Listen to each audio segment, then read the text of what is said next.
For many years, Africa has been rich in natural resources, but the people have remained poor. Foreign companies and governments have taken gold, oil, uranium, and other valuable minerals at low prices, then sold them back to Africa at high prices. But now, some African countries are fighting back. Countries like Burkina Faso, Mali, Niger, and Malawi are saying no more to unfair deals. They want to keep their minerals, process them at home, and use them to build a better future. Will this new plan help Africa become rich, or will foreign powers try to stop it? Let's find out. Why Africa has not benefited from its own resources. Africa has some of the world's most valuable resources, including gold, diamonds, and rubies, oil and gas, lithium and cobalt for batteries, uranium for nuclear energy. But even though these resources are worth billions of dollars, most African countries remain poor. Why? 1. Unfair deals with foreign companies. For many years, African leaders have signed bad contracts that allow foreign companies to take minerals at very low prices. For example, France gets cheap uranium from Niger for its nuclear plants, but many people in Niger still don't have electricity. Nigeria has rich oil fields, but most of the profits go to foreign companies, while many Nigerians struggle with poverty. Malawi lost $24 billion worth of rubies, but the country was paid only $6 million.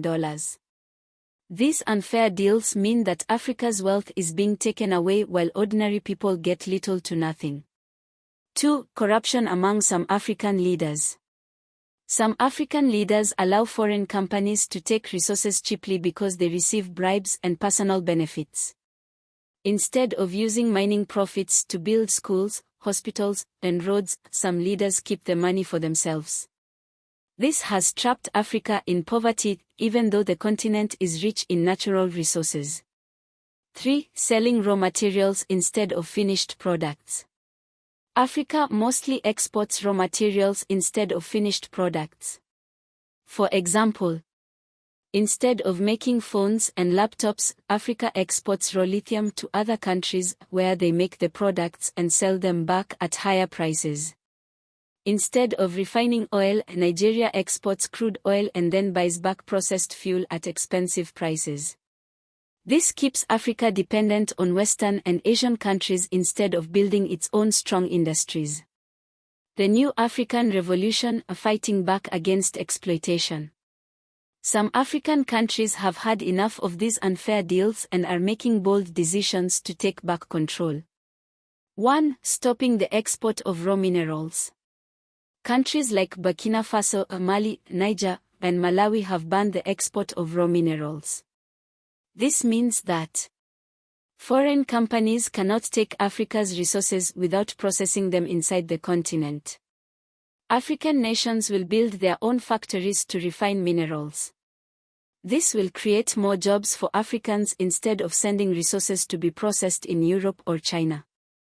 This is a big step toward economic independence. 2. Demanding fair prices for resources. Some African countries are now saying, if you want our resources, you must pay a fair price. For example, Malawi is demanding $39 billion from a US company that took its rubies without paying proper taxes. Niger, Mali, and Burkina Faso are reviewing all old contracts to make sure their countries get a fair share of the profits. 3. Working together as a continent.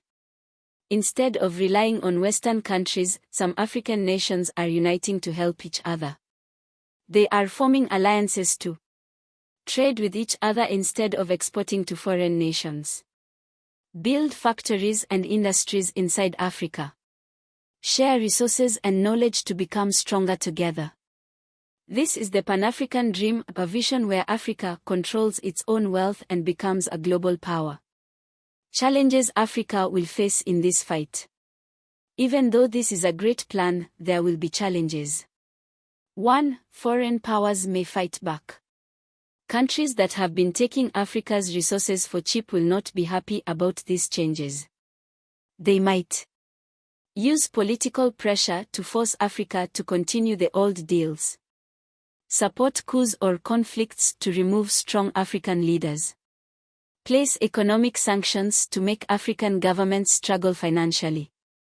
2. Corrupt leaders inside Africa. Some leaders in Africa still want to work with foreign companies for personal gain.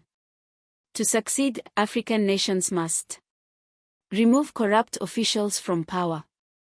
Make sure that mining profits go to the people, not just a few politicians. Create strong laws to protect African resources. 3. Building strong African industries.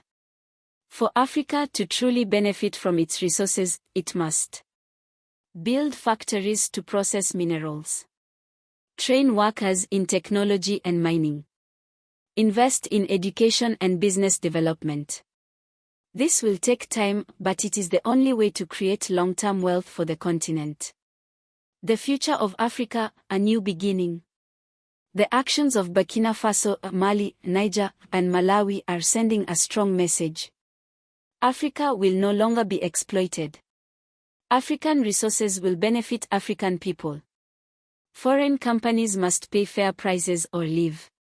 This is a big moment in history. If more countries follow this path, Africa could finally rise as a global economic power. Finally, Africa's natural resources belong to its people, not foreign companies or corrupt leaders. For too long, Africa has been rich in minerals but poor in development. New leaders are standing up to fight for fair treatment. If Africa processes its own minerals and builds its industries, it will become stronger. The question now is, will more African countries join this movement, or will they continue selling their wealth for low prices? What do you think? Should African countries take full control of their resources, or should they continue trading with foreign companies? Leave your thoughts in the comments. Don't forget to like, share, and subscribe for more videos on Africa's economy and future.